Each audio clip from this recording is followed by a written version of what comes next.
All right, on to more stuff. So I'm going to show you the inputs. So these would be the things that I've wired in for you. So under digital inputs, you've got clutch, you've got your 2-speed sensors, and then you have the mode up and mode down button, which that stuff is wired still, but you said you're not going to be using those. So I've got those marked as spare right now with basically no function. But in any of these, so like this clutch switch, for example, you can name it whatever you want, but that doesn't have any impact in how it gets used in the ECU unless you select function here. So there are certain timers and things like that for like time-based boost control, which I'll show you later, that would rely on this being mapped as clutch switch, not as some other random thing that you might see in here. So it's important to do that. Now there's some other settings here. So there's a pull-up resistor. So essentially what we do is this signal gets pulled up to 5 volts. And then when I actually pull the clutch in, it will pull the signal down, and we'll see the active level there is set up to look at it on the falling edge. Now to show you how that works in the real-time thing here, I'm going to go to DIN, D-I-N.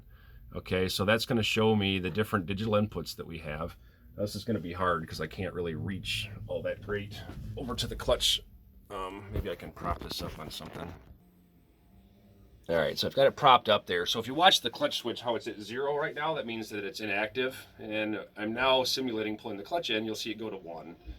So for like a time-based boost control type setup, that is how you could trigger it. Now you could trigger it off of something else as well if you wanted to, but I'm going to go jump into boost control real quick, and I'm going to go down to this time-based table.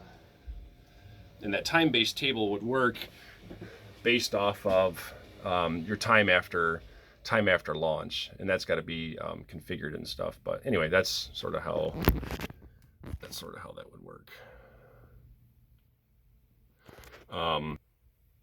So the other 2 digital inputs I showed you already. I showed you how the speed worked, and that's what's using those. Okay, now even though you don't have them wired, I'm going to show you mode up. So if I push the mode up button, you'll see that go to a 1. I'm going to push the mode down. You'll see that go to a 1.